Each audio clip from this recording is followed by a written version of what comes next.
श्री राम जय जय राम। श्री राम जय जय राम। श्री राम जय जय राम। श्री राम जय जय राम। श्री राम जय जय राम। श्री राम जय जय राम। हरि शरणम हरि शरणम हरि शरणम। रामचरितमानस के अरण्यकांड से नवधा भक्ति पर हम पूर्व में 4 दिन सत्संग कर चुके हैं, सच्चर्चा कर चुके हैं और उसके जो सोपान हैं, नव सोपान, 9 जो प्रकार हैं, 9 जो ड्योड़ियाँ हैं, उनमें से हम 4 सोपानों की कल तक चर्चा कर चुके हैं। लेकिन बार बार उन्हीं सब चीज़ों को हमें दोहराना पड़ता है, क्योंकि हमेशा किसी न किसी वक्तव्य में कुछ ना कुछ छूट जाता है। और ये सारी की सारी जो नवधा भक्ति है एक दूसरे से संबंधित है। ऐसा नहीं कि ये कोई, जैसे पहली जो प्रथम भक्ति है, प्रथम भगति संतन कर संगा, और जो चौथी या नवी जो भक्ति है वो बिल्कुल अलग है और ये बिल्कुल अलग है। इनका सब में आपस में संबंध है। ये एक ही ट्रेन के सारे डिब्बे हैं और एक ही जगह पर पहुंचने वाले हैं। नवधा भक्ति में भगवान श्री रामचंद्र जी माँ शबरी की उपस्थिति में, जो इसकी आचार्य हैं, भक्ति की जो आचार्य हैं, उन्हें ये उपदेश देते हुए लगते हैं, किंतु उनको तो भगवान ने स्वयं ही आगे कहा है कि आप में तो सारी की सारी भक्ति दृढ़ है। तो ये जो श्रवण है ये हम सब के लिए है, हम सब साधकों के लिए, हम सब उन लोगों के लिए जिन्होंने अपने जीवन में, संसार में अपनी परिस्थितियों के साथ में बहुत सारा संघर्ष करके देख लिया कि वे कभी भी अनुकूल ही अनुकूल नहीं रह सकती, चाहे कुछ भी कर लीजिए। एक असुरक्षा की भावना नित्य ही हृदय में बनी रहती है, भय व्याप्त रहता है, एक अनिश्चितता बनी रहती है। और सारा विश्व यही कर रहा है कि परिस्थिति को ठीक करके, सुधार करके अनुकूलता को बनाए रखना चाहता है, परिस्थिति को अपने अनुकूल पकड़ के रखना चाहता है, जो कि श्री रामचंद्र जी के जीवन के अंदर भी संभव नहीं थी। सुबह राज्याभिषेक होने जा रहा है और उसके पूर्व ही रात्रि में जो हुआ वो सबको विदित है। और ऐसे चक्रवर्ती राजा की पुत्र वधू, ऐसे राजा विदेह महाराज जनक जी की पुत्री, ऐसे राजा रामचंद्र जी की पत्नी सीता जी को वन में धरती पर विश्राम करना पड़ा। ये जो अनिश्चितता है, ये जो असुरक्षा है, ये सबके जीवन में है और यही जीव का संघर्ष है। और इसी तरह की ये जो दृष्टि है ना कि मैं परिस्थिति को अपने अनुकूल बनाए रख सकता हूँ, इसमें वो अपने जीवनों की अनेक श्रृंखलाएं लगा चुका है। और उसके बावजूद भी आज तक ऐसा नहीं हुआ किसी भी के साथ भी कि उसने अपनी परिस्थितियों पर पूर्ण नियंत्रण कर लिया हो। हर व्यक्ति का परिस्थितियों को देखने का अपना एक तरीका होता है जिसको हम दर्शन बोलते हैं। जब व्यक्ति परिस्थितियों को अपने कृत्यों से, उद्यम से, अपनी सामर्थ्य से बदल नहीं पाता या मन चाहा नियंत्रण नहीं कर पाता और उसके पुण्यों की पारमिताएं जब प्रकट होती हैं, उदय होती हैं, तब वो सत्संग की शरण में आता है। और ये जो सत्संग है, ये जो अध्यात्म है, ये जो धर्म है, धर्म चर्चा जो हमने कल बात किया कि सत्संग के विषय में 3 ही विषय होते हैं। यदि सत्संग हो रहा है तो सगुण या निर्गुण ईश्वर का निरूपण या कर्म का, धर्म का निरूपण। तो ये जो सत्संग है, जो प्रथम भक्ति है, उसमें ये आध्यात्मिक परिस्थितियां नहीं बदल सकता, किंतु परिस्थितियों को देखने का ढंग बदल सकता है। और यही कारण है कि परीक्षित जैसे व्यक्ति को तक्षक नाग का जो भय था, मृत्यु का,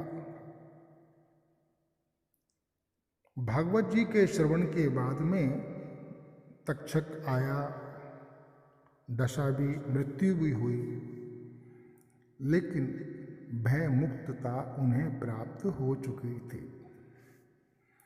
और भगवान के श्री चरणों में प्रीति, अनन्यता प्राप्त हो गई थी श्रवण से, सत्संग मात्र से। ये सुखदेव जी की और श्री भागवत जी की अनन्य कृपा है।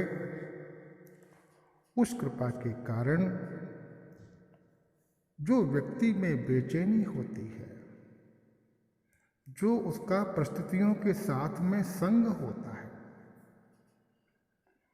उसके कारण क्या होता है कि जो मन है ना और ये जो तन है, वो घोर प्रवृत्ति में प्रवेश कर जाता है।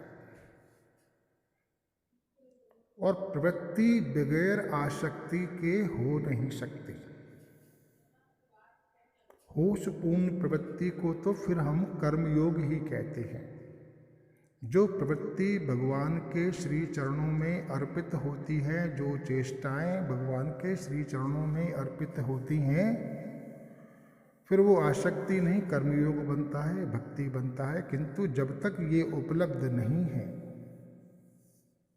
तब तक तो आसक्ति के कारण जो उसकी प्रवृत्ति है वो दुख देने वाली है।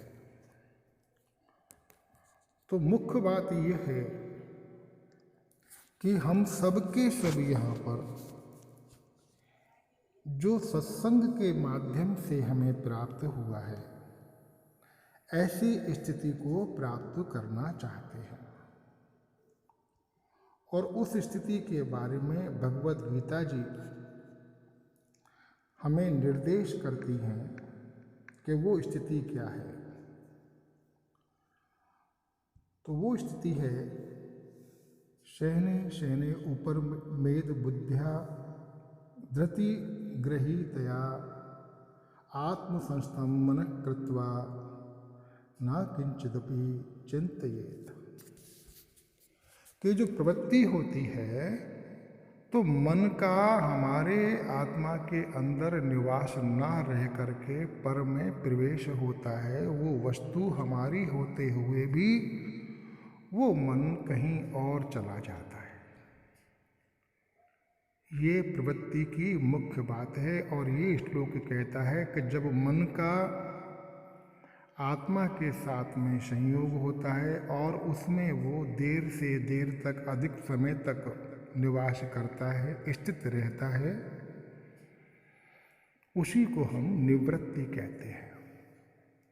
तो ये स्थिति प्राप्त करने के लिए, निवृत्ति की जो स्थिति प्राप्त करने के लिए हमें ये भक्ति के 9 सोपानों से गुजरना है, ये साधना जीवन में धारण करनी है, ये भगवान हमसे कहना चाहते हैं।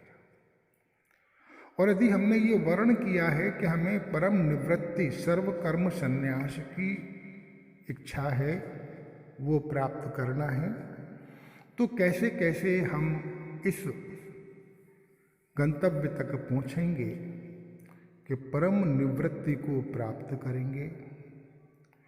उसके लिए ये सोपान दर सोपान, शयने शयने जो साधना बताई गई हैं, यही नवदा भक्ति है।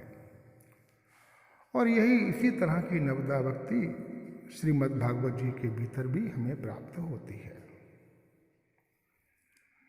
तो प्रथम भगति संतन कर संगा,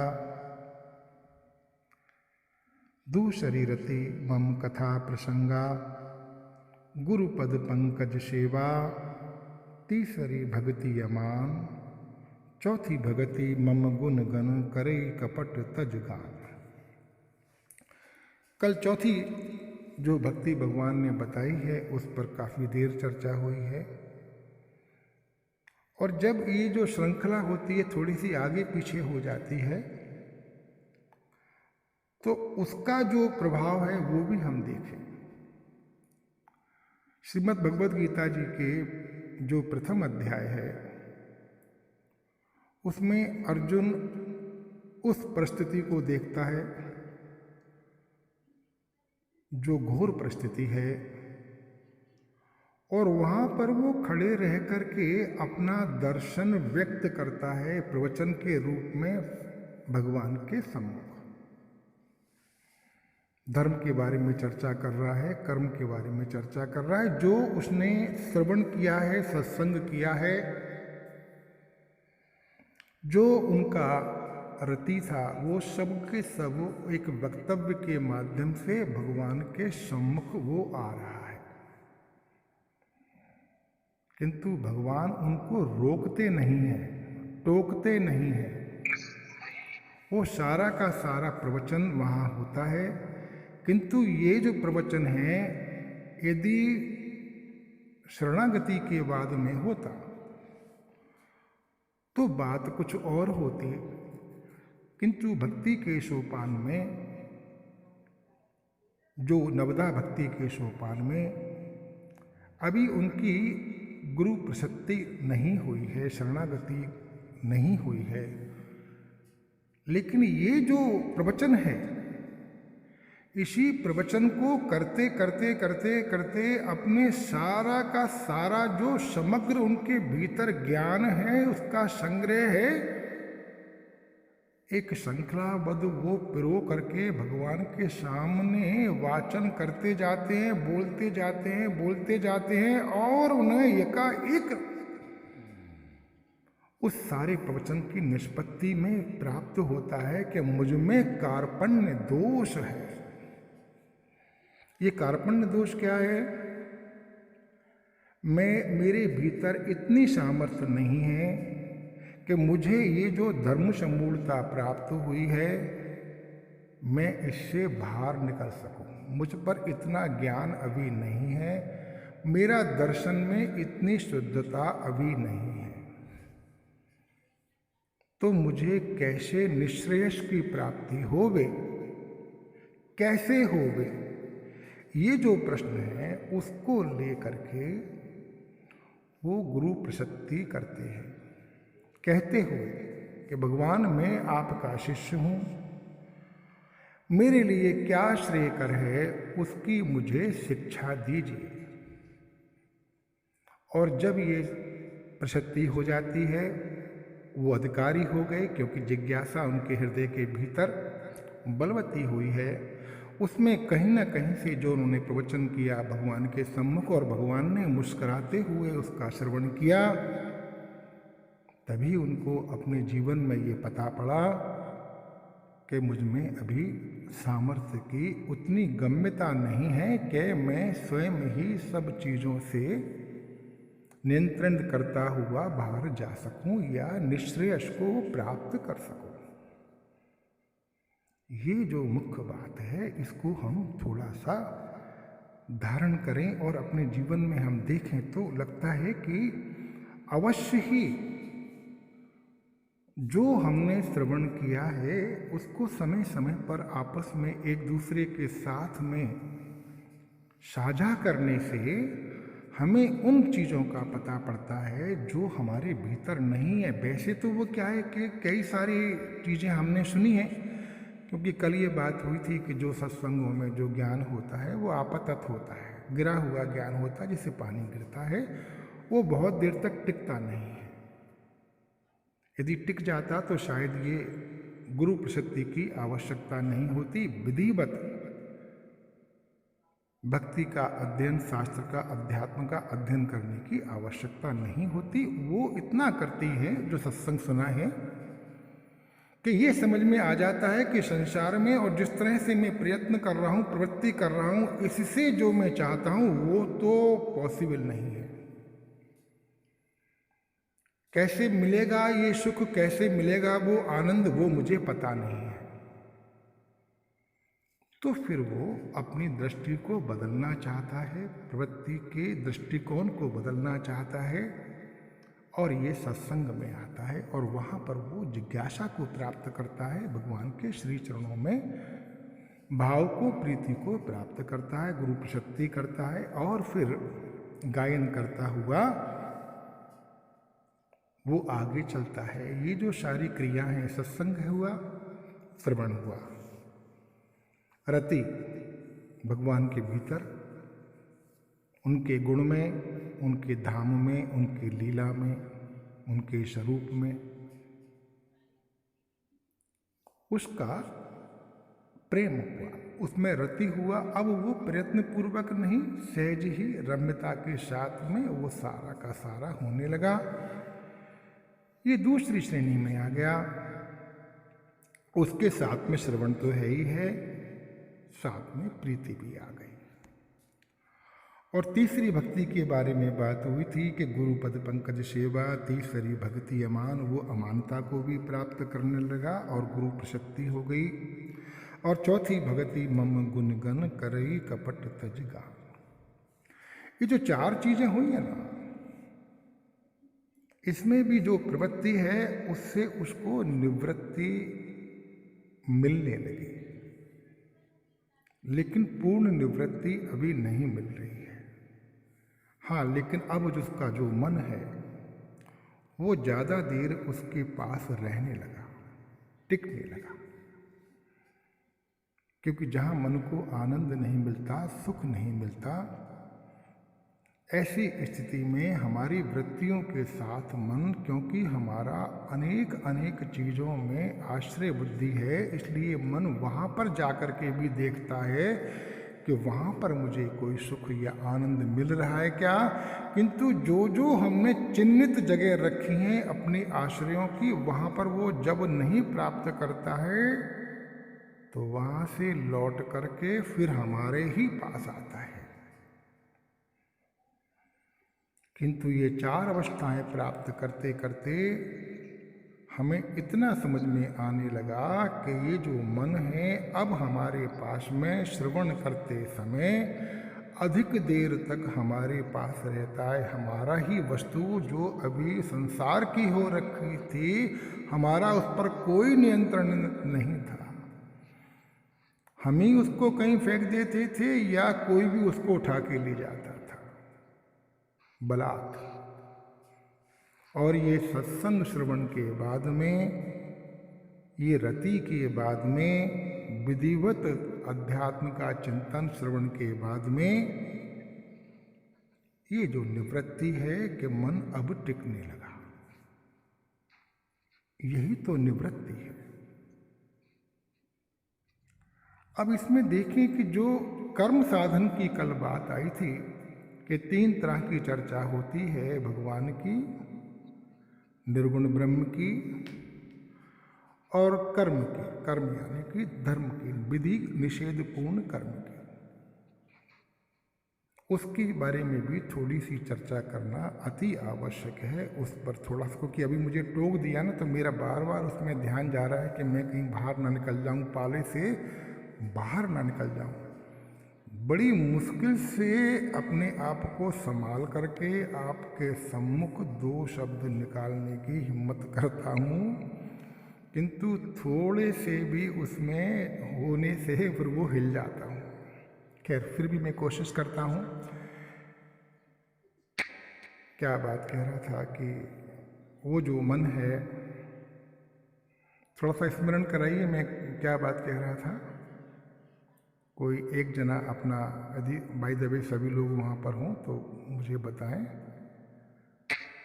क्या बात चल रही है। निर्गुण ब्रह्म के बारे में चर्चा करते हुए कर्म योग हाँ, कर्म पर आ गए थे। बहुत सुंदर, बहुत सुंदर। ये कर्म मीमांसा की बात आ गई कि जहाँ पर कर्म की, धर्म की चर्चा होती है, जहाँ पर विधि निषेध वस्तु की चर्चा होती है, जो सद आचरण की शिक्षा मिलती है सत्संग में, उसका क्या फल है। क्योंकि हम जितना भी दोषपूर्ण व्यवहार संसार के साथ में करते हैं, उससे मन खिन्न होता है और भार से युक्त होता है। और जितना धर्माचरण करते हैं, सत्य बोलते हैं, अहिंसा रखते हैं, अहिंसा परमो धर्मा, ये धर्माचरण हो गया। सत्य बदामी, सत्य बोलिएगा। तप है, शौच है, संतोष है। तो इसमें एक छोटा सा एक एग्जाम्पल देने की कोशिश करते हैं कि हम एक रेल में जा रहे हैं। मान के चलें 15-20 साल पहले, जब आधार कार्ड वगैरह नहीं होते थे, छोटी मोटी कोई पहचान होती हो तो होती हो, एक ऐसे ही दृष्टांत देने की कोशिश कर रहा हूँ। और हमें किसी ट्रेन के अंदर रिजर्वेशन नहीं मिला और एजेंट ने हमारी एज को देख करके किसी और के नाम का रजिस्ट्रेशन, जो रिजर्वेशन था, वो टिकट हमें दे दिया और हमने किसी मजबूरी के कारण से उसको ले लिया। तो वो हमें असत्य सिखाएगा कि आपसे टीटी आके खट से पूछे कि राम गोपाल जी, तो आप अपना हाथ उठाइए। हाँ, मैं हूँ। नाम तो हमारा भरत कुमार है, किंतु उस राम कुमार को, राम गोपाल को हमें सतत स्मरण करना होगा, भार से युक्त रहना पड़ेगा।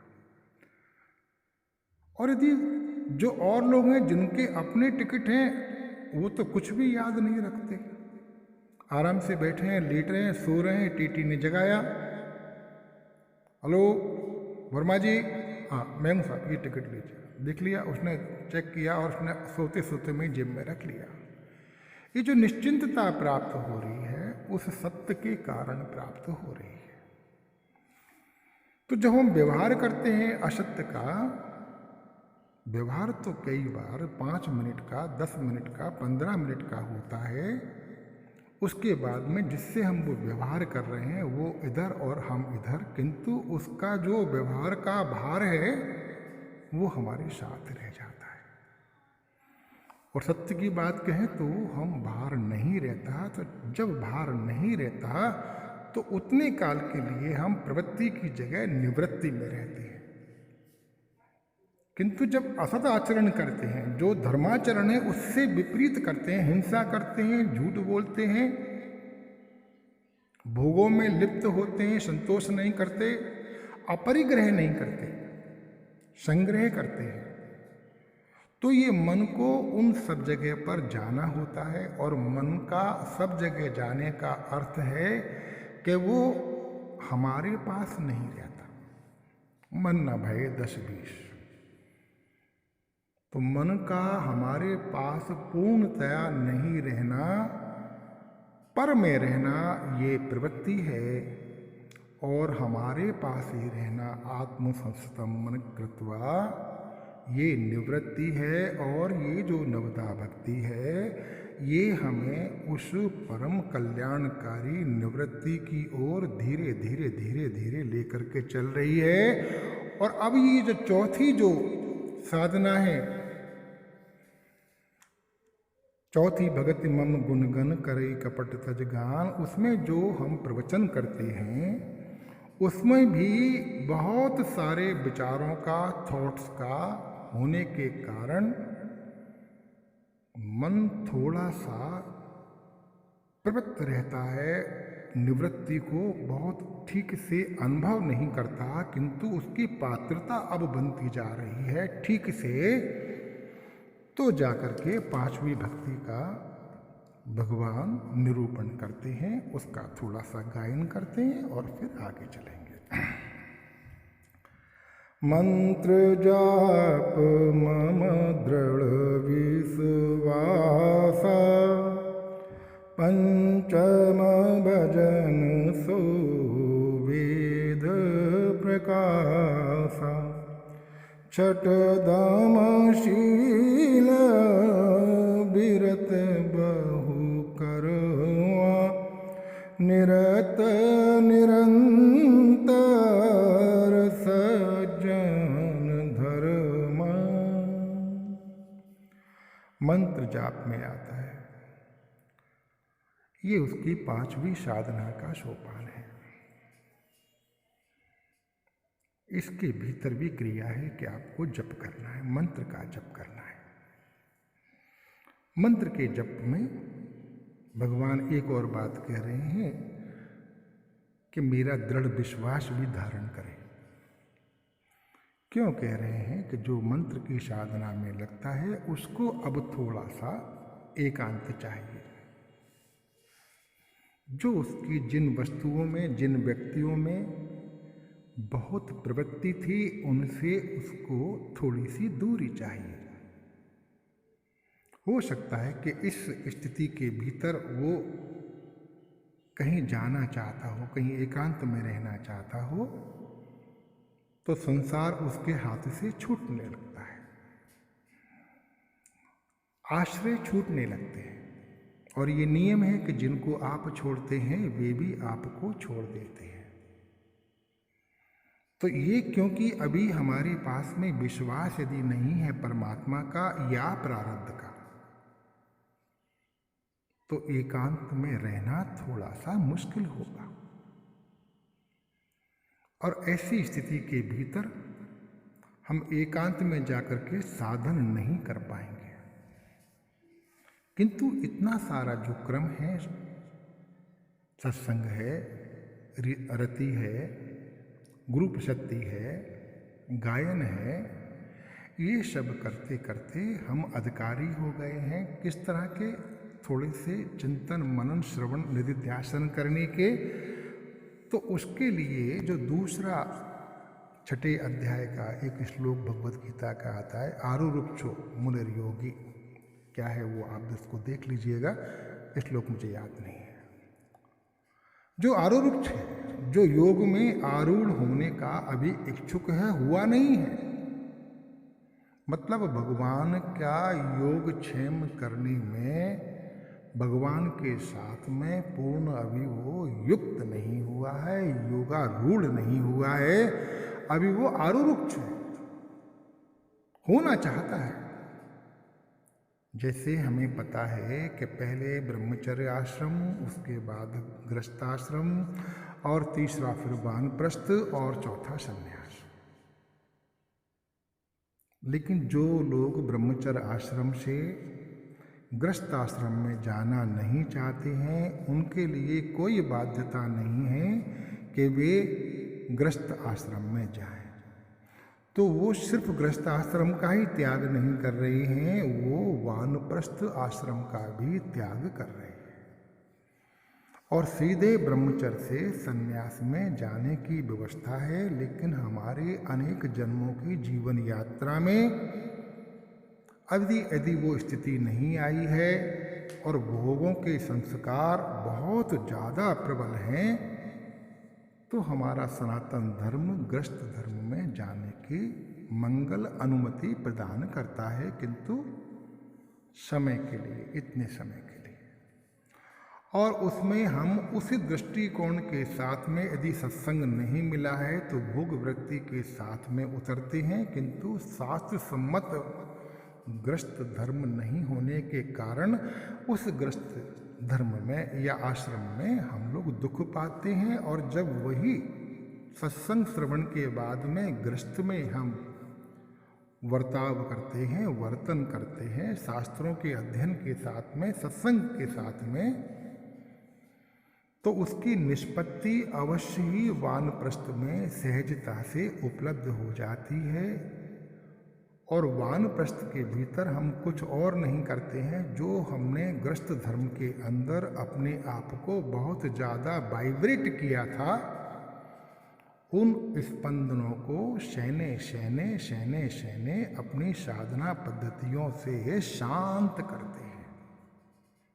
ये वानप्रस्थ की साधना है कि वानप्रस्थ में जो आपने तमाम सारे ढोल मजीरे बजा लिए हैं और मन को अनेक आश्रयों में डाल दिया है, उन आश्रयों से एकदम से नाता नहीं तोड़ते हैं, किंतु वो बहुत कर्म मतलब बहुत लोगों के साथ में ना हो करके कुछ लोगों के साथ में, कुछ वस्तुओं के साथ में, कुछ परिस्थितियों के साथ में थोड़ा थोड़ा संबंध रखते हैं, क्योंकि अभी हम आरूढ़ हैं, योगारूढ़ नहीं है। भगवान ने अनुमति दी है कि ऐसे व्यक्ति को पूर्ण निवृत्ति बलात् नहीं लेना चाहिए। ये भगवान के द्वारा हमें मार्ग दिखाए हुए रास्ते हैं। भगवत गीता पूरा का पूरा यही अध्यात्म है। कैसे इस वाइब्रेशन से चलते हुए कैसे जाके ये परम जो सर्वकर्म संन्यास की जो स्थिति है, निःश्रेयसता को प्राप्त करने की जो स्थिति है, वहां तक पहुंचाने का भगवान का काम है। पूरा भगवत गीता के भीतर पूरा मैप दिया हुआ है, पूरा डायग्राम बना हुआ है। बस हमारी रुचि होना चाहिए, हम साधन के लिए तत्पर होना चाहिए, हमारा वर्ण होना चाहिए कि हम चाहते क्या हैं।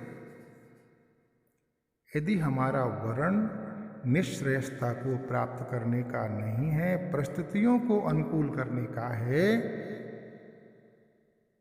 तो अवश्य ही हम सत्संग का भी और सब चीज़ों का गलत उपयोग करेंगे।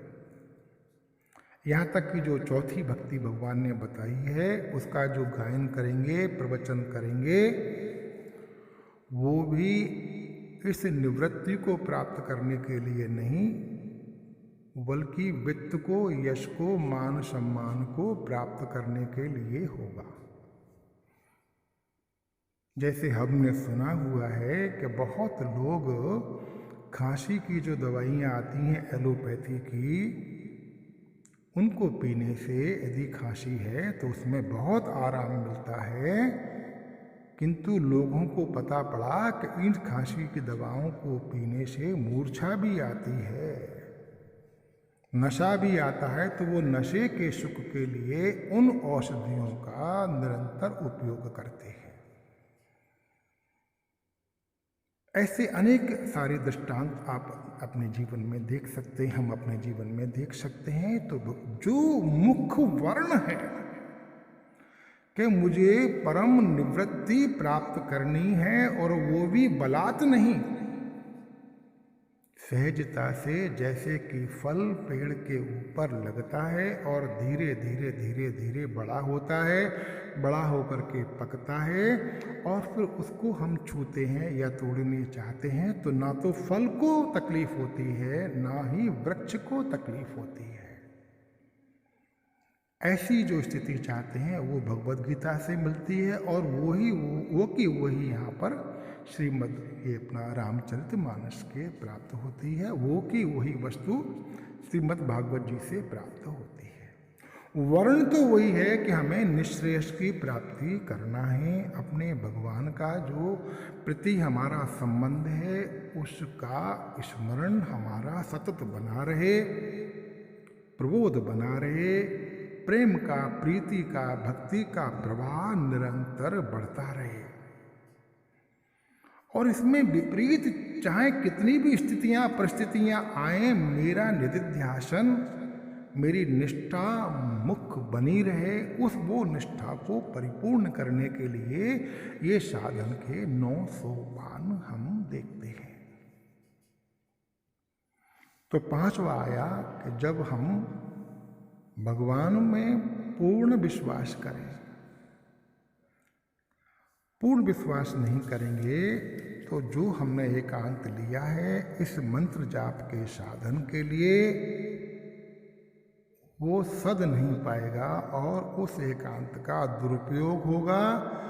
और हो सकता है उसकी निष्पत्ति ये हो कि हमें घर लौटना पड़े, मतलब घोर प्रवृत्ति में ही वापिस आना पड़े। तो भगवान ने खुद ही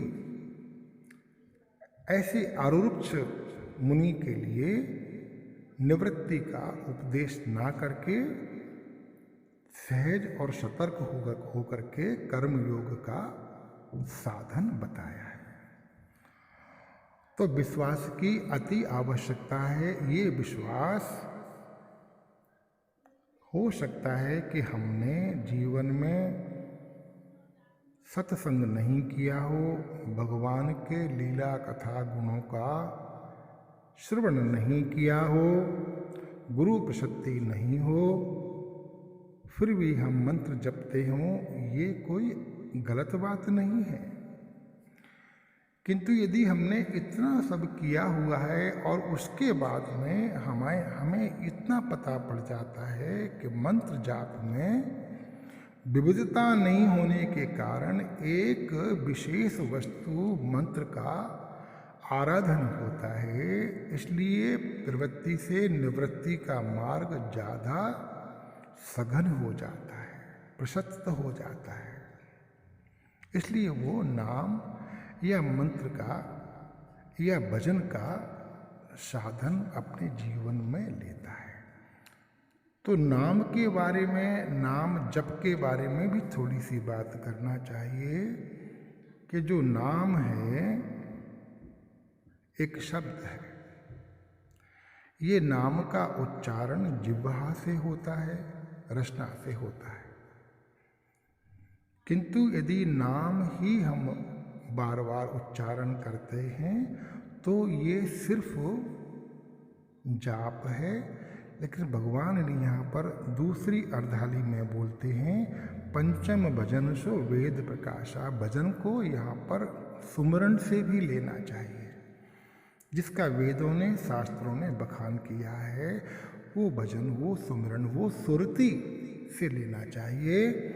यदि नाम का उच्चारण कर रहे हैं और यदि उसमें हमारे स्मरण में नाम का अर्थ प्रकट नहीं होता, अर्थात नामी प्रकट नहीं होता, तो इसका मतलब है कि अभी नामी हमारे लिए स्पष्ट नहीं है।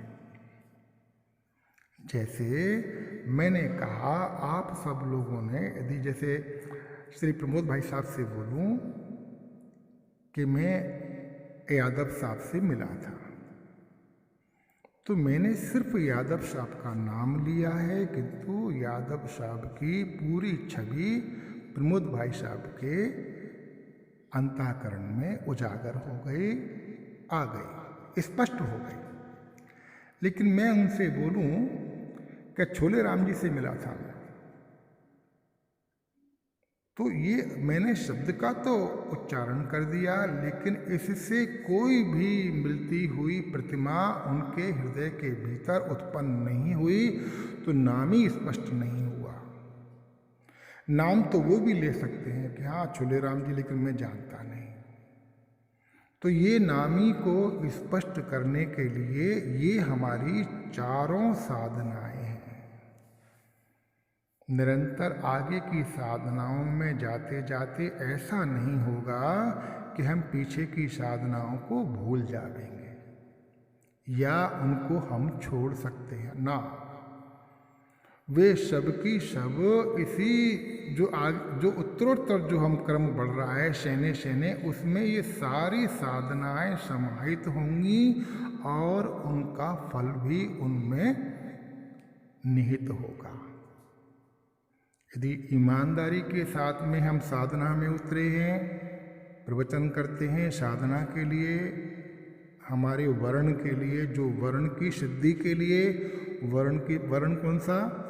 परमात्मा की प्राप्ति, निःश्रेयस की प्राप्ति, मोक्ष की प्राप्ति, परम प्रेम की प्राप्ति, ये वर्ण हमारा हो चुका है। तो फिर ईमानदारी से सारा प्रवचन होगा, साधना परख होगा, साधना के लिए होगा, वरना उनका हम अलग अलग तरीके से अपने मन वांछित वस्तुओं को प्राप्त करने के लिए करेंगे और ये साधन का दुरुपयोग होगा। ये सबसे लिए भगवान ने सावधान होकर के कहा है, इसलिए बार बार सावधान शब्द की बात आती है। और यही बात भगवद गीता में भगवान अर्जुन जी से कहते हैं, श्रृणु श्रृणु श्रृणु श्रृणु, सुनो सुनो, क्योंकि सुनने मात्र से वस्तु का परिवर्तन नहीं होता, लेकिन दर्शन का परिवर्तन हो जाता है। जीवन को देखने का जो हमारा तरीका है, जो ढंग है, वो बदल जाता है। हम बाह्यमुखी ना होकर के अंतर्मुखी होने लगते हैं। यहाँ पर विविधता थी 4 साधनों के भीतर, किंतु नाम साधन के साथ में अब नामी है और नाम का उच्चारण कर रहे हैं बड़े विश्वास के साथ में, क्योंकि भगवान का इतनी लीला के बारे में, उनकी करुणा के बारे में, उनके धाम के बारे में, उनकी जो सामर्थ्य है योगक्षेम को वहन करने की, उसके बारे में, और कैसे कैसे लोगों के जीवन में उन्होंने योगक्षेम को पूरा किया है, ये सब श्रवण से जब प्राप्त होता है तो शहने शहने शहने शहने हमारा भी परमात्मा के प्रति विश्वास दृढ़ होने लगता है। तो वही जो व्यक्ति अभी आरूढ़ था वो योगारूढ़ हो जाता है, योग में स्थित हो जाता है। ये हम धीरे धीरे धीरे यहाँ पर आए, नामी को समझें। यदि हम सिर्फ और सिर्फ नाम का उच्चारण करते हैं तो ये मान के चलिए कि क्रिया का जो फल हो सकता है उतना मिलेगा, उसमें अभी भजन नहीं आया। और यहाँ पर 5वीं भक्ति के अंदर भगवान ने भजन की बात की है और वो उसको प्रमाणित कर रहे हैं कि इस भजन से आपको आपका वर्ण प्राप्त होगा, इसमें संशय नहीं करें। ये प्रमाण बुद्धि परमात्मा भगवान श्री रामचंद्र जी हमको दे रहे हैं कि भजन करना है मतलब आपको स्मरण भी करना है, स्मरण भी करना है। और स्मरण कभी भी नामी के स्पष्ट हुए बगैर नहीं हो सकता। तो अधिकांश जगह तो ये कहा जाता है कि हाथ में काम और मुख में राम, और बहुतों का ये अभ्यास भी होता होगा, हमारा भी बहुत यही अभ्यास होता है कि हम राम राम करते हुए प्रवृत्तियों में लगे रहते हैं और प्रवृत्तियों में मन को मनचाही दिशा में ले भी जाते हैं, मन को मनचाही दिशा में जाने देते हैं। और कहीं से आवाज आ रही है, बस 2-4 मिनट में शांत हो रहा हूँ। यदि लगता हो तो अभी भी बंद कर सकते हैं, कोई दिक्कत नहीं। नहीं, ठीक है, अनजाने में कहीं हुआ होगा। ठीक है, कहीं अनजाने में, ठीक है, अनजाने में हुआ। तो ये जो हमारा जो मन है और ये जो हमारी साधना है,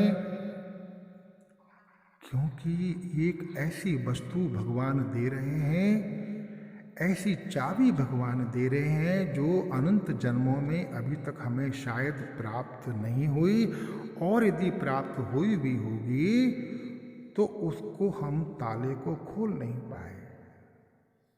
कौन से ताले को? ये संसरण रूपी जो जन्म मृत्यु का जो कारा है, उससे मुक्त होने का ये साधन नवधा भक्ति में का भगवान बहुत करुणा करके दे रहे हैं। भगवान बहुत करुणा करके गीता का उपदेश दे रहे हैं, उसका वर्ण होना चाहिए। भगवान का विश्वास इन्हीं साधनों से प्राप्त होगा। कोई अलग से बाजार में जाकर के 2 किलो प्रसाद हम अपनी संपत्ति दे करके नहीं ला सकते, इन्हीं साधनों से होगा। तो ये जो है एकांतिक साधना होने के कारण, क्योंकि आपको यदि छोटा मोटा 1-2 माला करनी है ना, राम का जप करना है नाम का, तो वो तो प्रवृत्ति में रहते हुए भी पूरा हो सकता है। लेकिन जिसके वर्ण में ये निश्चितता आ गई है कि मुझे तो इसी जीवन में इसी में अपना परम कल्याण चाहिए, तो फिर थोड़ा सा भी हिस्सा इधर उधर कैसे गिर जाए। जैसे तैसे जो लोग अपने घर से 25 किलोमीटर से 2 घड़े में पानी भर के लाती हैं रेगिस्तान में, वो ऐसा नहीं कर सकती कि 2-4 लीटर पानी रास्ते में छलक जाए या फैल जाए। बहुत साधन के साथ में बातचीत करते हुए वो मटके का पानी नहीं छलकता है, और वो पनिहारिणी 20 किलोमीटर की यात्रा करते हुए पूरे जल के साथ में घर में प्रवेश करती हैं। तो हम जो अभी अपने आग्रहों के कारण, अन्य आश्रमों के कारण यदि उसमें जा रहे हैं, अभी भी अन्य आश्रय बना हुआ है, लेकिन हमारा जो ध्येय है, जो वर्ण करने की इच्छा तो आरंभ हो गई है सभी के मन में। और इतनी देर तक मुझ जैसे ना कुछ को, इतनी देर तक आप मुझ जैसे व्यक्ति को तन्मय होकर के श्रवण कर रहे हैं, तो आप निश्चित मानिएगा कि निवृत्ति भी जीवन में अच्छे से प्रवेश कर गई है। मतलब आपका मन अब आपकी वस्तु होने लगी है, और ये निरंतर हमारी ही वस्तु है, हमारे ही पास रहे, यही पूर्ण निवृत्ति है। ये अन्य आश्रय होने के कारण कि वहां से सुख मिलेगा, वहां से सुख मिलेगा, वहां से सुख मिलेगा, उसके बारे में ठीक से श्रवण करने से, सत्संग करने से ही पता पड़ेगा कि वे चीजें तो नाशवान हैं, अनित्य हैं, जिनका हम सहारा लेना चाहते हैं। वो परिस्थितियां, वो व्यक्ति, वो वस्तु, वो देश, वो काल, जिनसे मिलकर के परिस्थिति बनती है, वो हमारे जीवन में बगैर हमारी इच्छा के आती है, उस पर हमारा कोई नियंत्रण नहीं होता है, और जब चाहती है, जब उसका योग जाने का होता है, हमसे पूछती भी नहीं है और चली जाती है। चाहे वो कितनी अनुकूलता से भरी हुई परिस्थिति हो, वो हमारे हाथ में नहीं है, और कितनी ही प्रतिकूलता से बनी हुई परिस्थिति हो, जब वो हमारे जीवन में आती है तो आती है। ऐसा नहीं कि इस पर हम नियंत्रण नहीं करते ये सभी लोगों को ये भ्रम है कि हम लोग कर रहे हैं, लेकिन वो तो हमारा प्रारब्ध है। यदि प्रारब्ध है तो हमें सुख सुविधाएं मिलती हैं, उसका समय काल पूरा होगा, वो दूसरा क्रम चालू हो जाएगा। आप कल्पना करें कि 10 साल 20 साल के लिए अनुकूलताओं का प्रारब्ध है, और यदि जीवन हमारा और भी आगे चल गया और उसका काल खत्म हो गया, तो जो आने वाला अन्य प्रारब्ध का जो ढेर है, जो बोझा है, वो जीवन में प्रवेश कर जाएगा। ये कहाँ पता पड़ेगा?